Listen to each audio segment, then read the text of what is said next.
Good morning all of you. आज हम 10th class mathematics जो हमारा चैप्टर 7 है कोऑर्डिनेट ज्योमेट्री, उसमें हम लोग सीखेंगे अब सेक्शन फार्मूला। सेक्शन फार्मूला क्या है? मान लीजिए आपके पास कोई लाइन सेगमेंट है और उसको कोई पॉइंट इंटरसेक्ट करता है तो वो उस लाइन सेगमेंट को किस रेशो में डिवाइड करता है। जैसे मान लीजिए आपके पास कोऑर्डिनेट ज्योमेट्री में सीख रहे हैं, ये आपके पास कोई लाइन सेगमेंट है, सपोज करो इसका नाम ए बी है और इसको कोई पॉइंट पी किसी रेशो में डिवाइड कर देता है, सपोज करो M1 M2।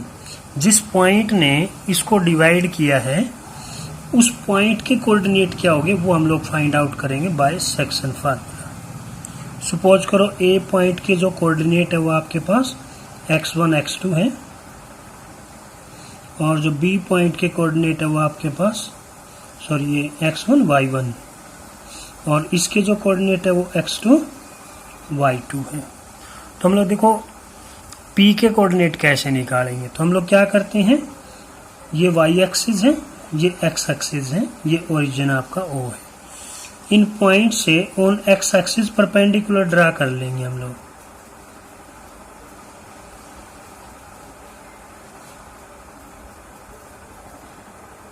ये इस तरह से मान लो ये C D E इस तरह से आ गया आपके पास, ये पॉइंट आ गए, ये परपेंडिकुलर ऑन x एक्सिस हो गई है। और इधर से भी हम लोग परपेंडिकुलर ड्रा कर लेंगे, या कहने का मतलब है A से x एक्सिस के पैरेलल लाइन ड्रा कर लेंगे तो ये भी परपेंडिकुलर होगी। EF लिख लो इसको और फिर हम लोग यहाँ से भी इस पे परपेंडिकुलर ड्रा कर लेंगे, इसका सपोज करो नाम G है। तो हम लोग देखते हैं, तो लिखेंगे let point P XY divides line segment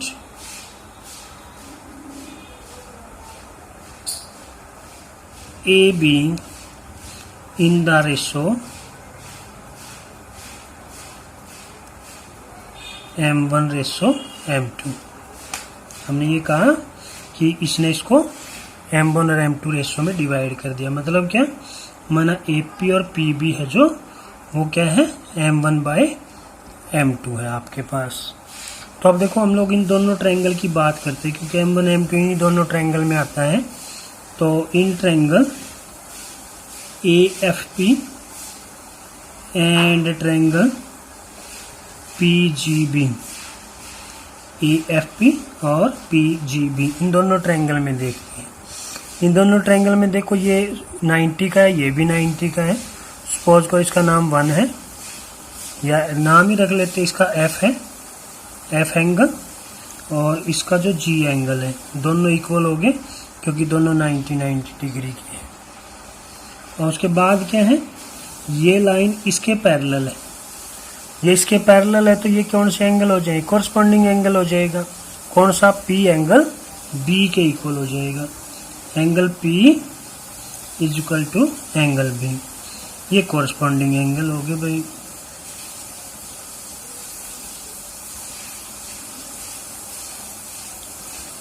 तो दोनों ट्रायंगल क्या हो गई, सिमिलर हो गई। AFP similar triangle PGB angle similarity criteria से। तो साइड प्रोपोर्शनली हो जाएगी। फिर तो क्या लिखेंगे, AP/PB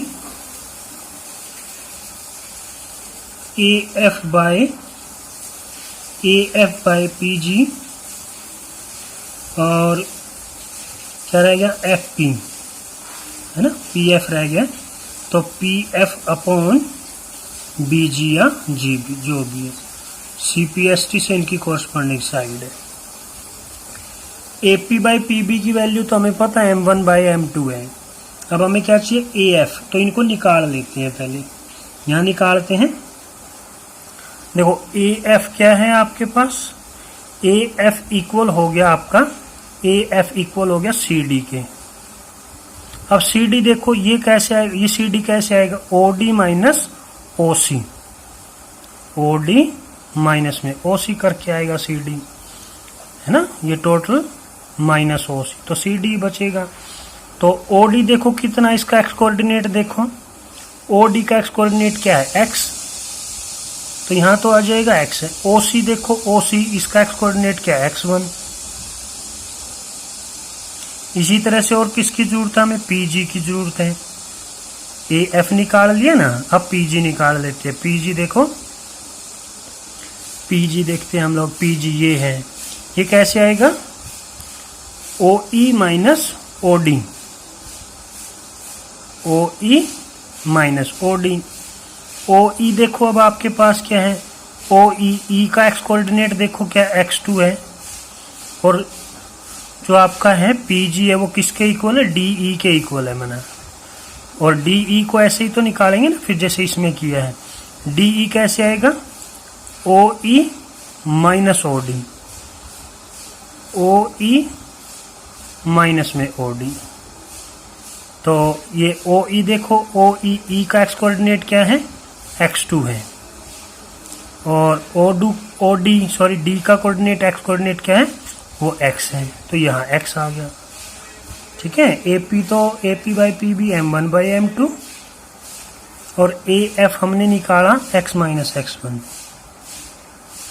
डिवाइड बाई, और पी जी आ गया आपके पास एक्स टू माइनस में एक्स आ जाएगा। इसी तरह से बी एफ निकाल लेंगे हम लोग, बी एफ, बी क्या निकालना हमने, सॉरी पी जी निकालना है, पी जी, पी ये एक मिनट चेक कर लेते हैं भाई, हाँ पी एफ है ये। तो पी एफ देखो कैसे आएगा, अब ये निकालना, अब ये कैसे आएगा, ओ डी माइनस में एफ डी। अब ये वाई एक्सिस के अलोंग है, क्या निकालना हमने, ए एफ निकालना है। ए एफ कैसे आएगा, ए एफ ना sorry P F, P F कैसे आएगा, ये P F P D minus में F D, P D minus में एफ डी। अब देखो पी डी क्या है, पी डी, पी का वाई कोऑर्डिनेट देखो क्या है, वाई है, और एफ डी क्या है, एफ का वाई कोऑर्डिनेट क्या है, वाई वन है। तो ये क्या बन जाए, Y minus Y one, Y minus में वाई वन। फिर क्या चाहिए, बी जी चाहिए, बी जी, बी जी देखो कैसे आएगा, B G B E minus में जी, बी ई का वाई कोऑर्डिनेट, बी का वाई कोऑर्डिनेट वाई टू, और जी ई, जी का वाई कोऑर्डिनेट वाई, तो ये क्या बन गया, वाई टू माइनस वाई। ठीक है, तो यहाँ इसकी जगह पे ये आ जाएगा Y minus Y one divide by Y two minus में वाई। अब क्या लेते हैं हम लोग, पहले दो को ले लेते हैं, पहले इन दो को, और इनकी क्रॉस मल्टीप्लाई करेंगे। तो देखो इसके साथ जो क्रॉस मल्टीप्लाई करेंगे, m1 x2 माइनस इसके साथ किया m1 x, और अब इसके साथ क्रॉस मल्टीप्लाई करेंगे तो ये बन जाएगा m2 x, और इसके साथ करेंगे m2 x1। अब हमें क्या निकालना, एक्स वाई कोऑर्डिनेट है, जिनमें एक्स है उनको एक तरफ कर लेते हैं, जैसे इसमें एक्स है तो इसको एक तरफ ले आते हैं, और तो यहाँ इधर से देखो m1 x2 और m2 x1 इधर ले, ये इधर आके प्लस का हो जाएगा m2 x1, इधर क्या है m2 x, और इधर से या इधर आके प्लस का m1 x, तो m1 x2 प्लस में m2 x1, यहाँ से x कॉमन ले लेते हैं तो क्या बच गया m1 प्लस m2 या m2 प्लस m1, एक ही बात है। तो x क्या आ गया आपके पास, x आ गया, ये इसके डिवाइड में चला जाएगा, माना m1 x2 प्लस में m2 x1 divide by m1 plus में m2, ये x आ गया।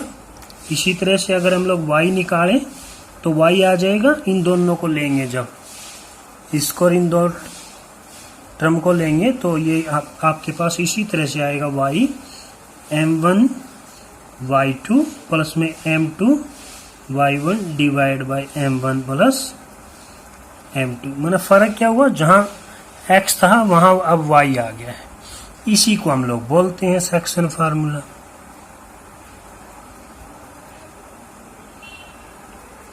ये आपका सेक्शन फार्मूला। इसका एक स्पेशल केस है, देखो वो क्या है।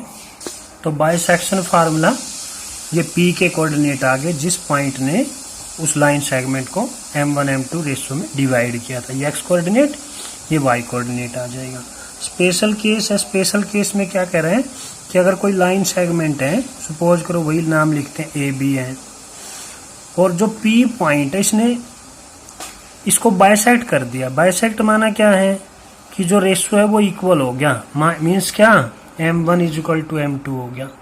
तो देखो इस p के कोऑर्डिनेट क्या हो जाएंगे फिर x y, वो हो जाएंगे आपके पास m1 की जगह m2 लिख लो या m2 की जगह m1 लिख लो। तो m1 x2 प्लस में m2 की जगह क्या लिखना है, m1 लिखना है, x1 divide by m1 plus में m2 की जगह फिर m1।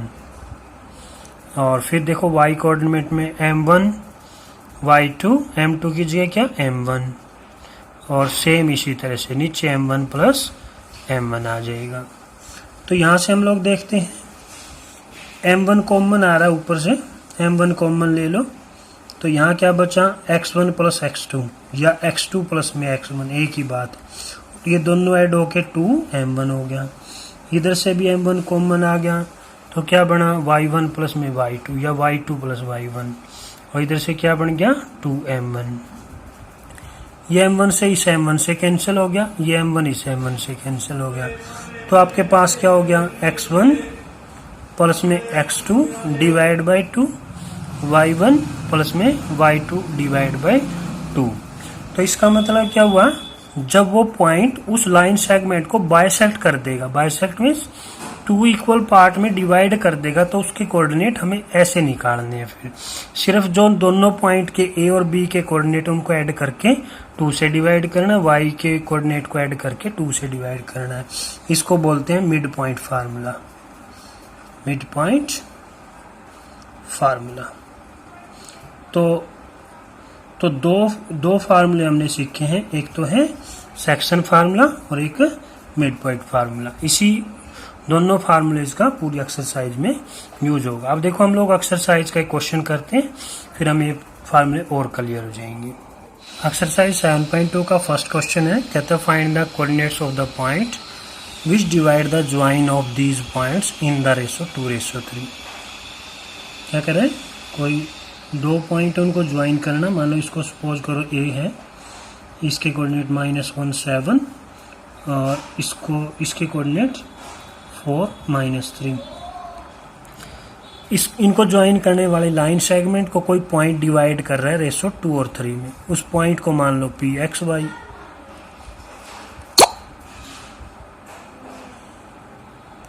तो अब हम लोग क्या करेंगे, इसका रेशो क्या है 2 और 3 है, वही है पॉइंट के कोऑर्डिनेट निकालने हैं। इसको 2 और 3 के रेशो में डिवाइड करता है तो हमें उसके कोऑर्डिनेट निकालने हैं। तो ये m1 हो गया, ये m2 हो गया। तो by section formula, by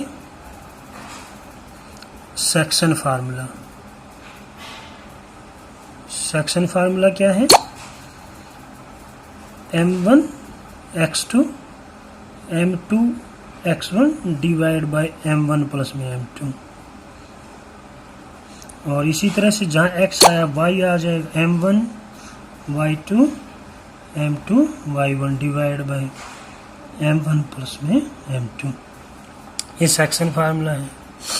section formula ना भी याद तो भी कोई दिक्कत नहीं है, वैसे तो निकाल सकते हैं, लेकिन फार्मूले के नंबर होते हैं भाई। तो देखो कोऑर्डिनेट कैसे निकलेंगे, डायरेक्ट याद रखे कैसे, इस रेशो के इसके x कोऑर्डिनेट के साथ मल्टीप्लाई और इस रेशो की इसके x कोऑर्डिनेट के साथ मल्टीप्लाई। देखो तो क्या करेंगे, 2 की तो 4 के साथ मल्टीप्लाई, इसकी इसके x के साथ 2 × 4 प्लस में फिर इसकी इसके एक्स कोऑर्डिनेट के साथ 3 into -1 डिवाइड बाय रेशो का सम। फिर इसी तरह से यहाँ 2 की इसके y के साथ, अब y की बारी आ गई है तो 2 की किसके साथ, -3 के साथ, और 3 की किसके साथ, 7 के साथ, डिवाइड बाय रेशो का सम। क्या बन गया, 2 4 जा 8 और ये माइनस का 3 डिवाइड बाय 5। यहाँ आ जाएगा 2 3 जा -6, ये प्लस का 21 डिवाइड बाय 5। तो देखो क्या बन गया, ये 5/5 और ये क्या बन गया, 15/5। तो डिवाइड किया, 5 को 5 से 1 आ गया और ये आपके पास, ये सॉरी 5 है ना, 5 3 जा 15। तो ये आपके पास आंसर आ जाएगा। नेक्स्ट क्वेश्चन है, क्वेश्चन नंबर 2 में कहता है find the coordinate of the point of trisection. Trisection, trisection क्या होता है, 3 इक्वल पार्ट, माना उसके 3 इक्वल पार्ट हो गए। कोई लाइन सेगमेंट है, किसको ज्वाइन कर रहा है, इन पॉइंट को। इसके मान लेते हैं a 4 -1, इसको मान लेते हैं b, इसके कोऑर्डिनेट -2 -3। अब देखो क्या कर रहा है, 3 इक्वल पार्ट में डिवाइड कर रहे हैं, तो पॉइंट कितने होंगे, 2 पॉइंट होंगे। सपोज करो ये P है और ये क्या हुआ, इन दोनों के कोऑर्डिनेट निकालने हैं। और ट्राइसेक्शन मींस 3 इक्वल पार्ट माना, और इक्वल पार्ट का हमेशा रेशो कितना होता है, 1/1 होता है। जैसे 2/2 1, 3/3 1/1 है ना, ऐसे इक्वल पार्ट का रेशो हमेशा 1 होता है। तो अब हम लोग क्या करेंगे, देखो पहले एक के कोऑर्डिनेट निकाल देंगे P के, है ना, बाइसेक्शन फार्मूला। तो P AB को किस रेशो में डिवाइड कर रहा है, ये 1, और बाकी का कितना हो गया, 2 पार्ट हो गए, तो 1 और 2 में डिवाइड कर रहा है। P पूरे AB को किस में डिवाइड कर रहा है, ये 1 यहाँ तक 2, तो 2 और 1 और 2 के रेशो में। P डिवाइड्स, लिख देते हैं इस बात को, P divides AB in the ratio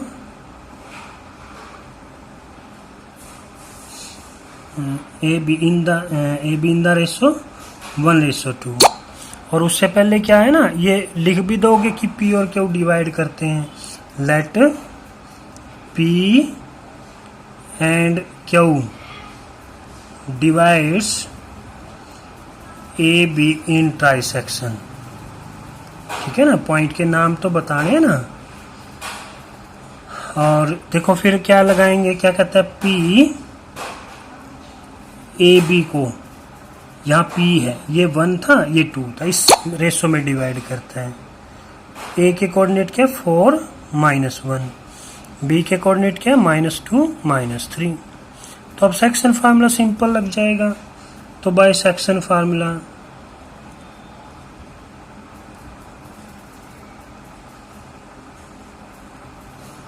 क्या, section formula M1 x2 M2 x1 divide by M1 plus में M2, और इसी तरह से M1 y2 M2 y1 divide by M1 plus में M2। तो देखो P कोऑर्डिनेट्स ऑफ P आ जाएंगे, फिर coordinates of P is equal to, देखो फार्मूला ना भी याद होगा तो कैसे करना है, इसके x के साथ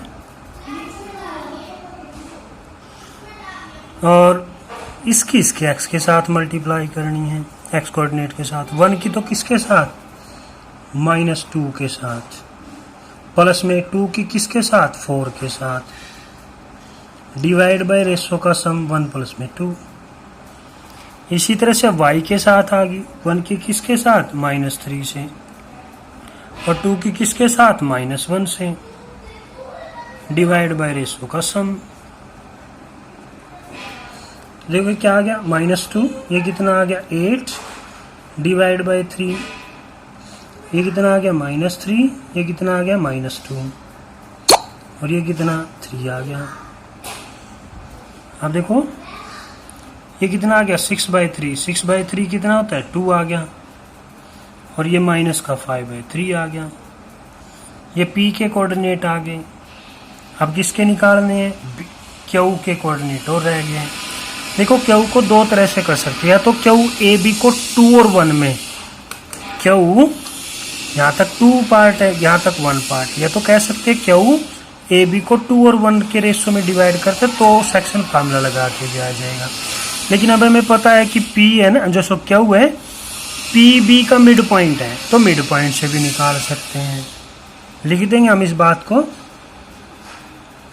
Q is mid point of P B, ठीक है ना। तो by mid point formula, by mid point formula,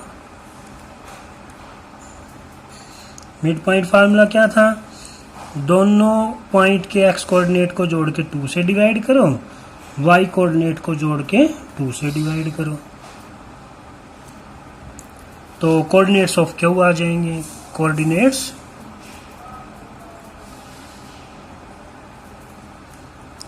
of Q, ठीक है ना। बना लेते हैं, देखो यहां बना लेते हैं। पी के कोऑर्डिनेट तो अभी निकाले हमने, ये रहे 2 और -5/3। ये क्या है, क्यू है, ये क्या है, बी है। बी के कोऑर्डिनेट क्या है, -2 -3। तो मिड पॉइंट फार्मूला लगाया, इसका एक्स इसके एक्स में जोड़ेंगे, 2 प्लस में -2 डिवाइड बाय 2, इसके वाई में इसका y जोड़ देंगे, कितना है, -3 डिवाइड बाई 2। ये मिड पॉइंट फार्मूला लग जाएगा। ये तो कितना हो गया, 2 - 2 डिवाइड बाई 2। ये कितना हो गया, -5/3 -3 डिवाइड बाई 2। तो ये कितना आ गया आपके पास, ये तो 0/2। इसको सिंप्लीफाई करोगे तो ये आ जाए 3 3 9 -5, तो माइनस के 14/3/2। और इसको फर्दर सिंप्लीफाई करें, ये तो 0 हो गया, ये क्या हो जाएगा, -14/3, ये 2/1 है तो 1/2 हो जाएगा, 2 से डिवाइड किया 7। तो इसके कोऑर्डिनेट क्या आ गए, एक तो आ गया 0 और एक आ गया -7/3। ये आपके पास आंसर आ जाएगा। अच्छा।